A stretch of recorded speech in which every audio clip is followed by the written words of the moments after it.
It is poetry, but I call it spilling my thoughts. For I can't stand on that stage dropping bars, checking my modulation and mannerism, thereby limiting my expressions and emotions. Shh, don't get me wrong. I admire the thought that serves as a force, the art of crafting words, weaving them into a symphonic melody.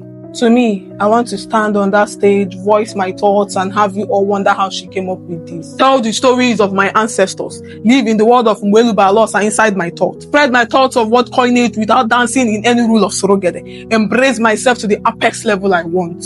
Just me in the quietness of my world. Just me on that stage.